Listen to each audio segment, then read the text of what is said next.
अगर कहीं नौकरी कर रहे हैं तो कंप्लेन करते होंगे वो, क्या बताऊं यार, और हीरो भी बनते होंगे, ये तो मैं था तो ऐसे कर दिया, ये तो मैंने कर दिया, क्योंकि वो अंदर से वो सेटिस्फैक्शन नहीं मिलती है. तो second is you have, first is you have the potential, second is the mindset of a leader. Now third is which is very important foundational part, very important. You want to know, give me a heart. मेरा एक friend है, उसके दो बेटे हैं, twins हैं, तो वो बराबर same same height, same looks, everything is same, but approach दोनों की डिफरेंट है. इवन मेरे घर में भी मेरी दो ग्रैंड डॉटर्स हैं, वो सेम डे है, ट्विंस हैं, वो भी मुश्किल से 2-2.5 साल की हैं. उन दोनों की अप्रोच बिल्कुल डिफरेंट है. तो ऐसे ही मैं अपने फ्रेंड के घर कभी भी घर जाता था ना, my wife she is a child psychologist, तो कभी भी उसके घर जाते थे ना, तो मेरा फ्रेंड हमेशा बोलता है, साहिल सर इसको कुछ समझाओ यार, इनको कुछ बताओ यार, ये बिल्कुल ऐसे है, ये बिल्कुल ऐसे. Now the story begins. जो मैं मैसेज आपको दे रहा हूं, बड़े ध्यान से सुना.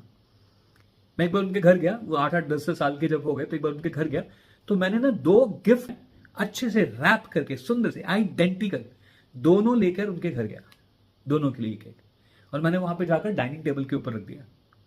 और दोनों को जैसे पता चला, साहिल अंकल वाह, इतनी देर में एक आया, और नाम है उनके करण अर्जुन. तो करण आता है और फटाफट आगे देखता है, बॉक्स को उठाता है, बोलता अंकल ये तो खाली है, उसको रख देता है, दूसरा उठाता है, कहता है अंकल ये भी खाली है, और नाराज होके ना, अंकल आप तो ऐसे ही करते हो, अपने कमरे में चला गया. दूसरा आया, उसने कुछ नहीं बोला, उसने उठाया, ऐसे फील किया आपने, वो अपने कमरे में चला गया.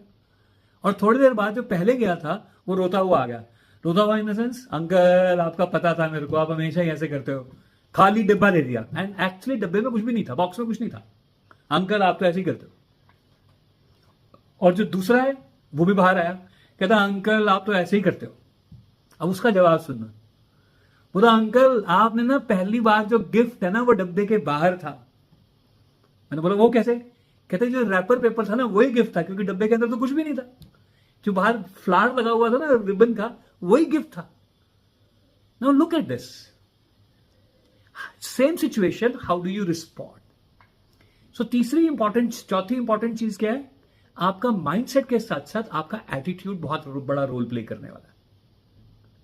And positive attitude, positive mindset ही आपको गुड, ग्रेट, ब्यूटीफुल रिजल्ट्स देगा. ये मान लो, लिख लो, इसकी इसकी क्या बोलते हैं, शिकंजवी बना के भी लो, यही सच है.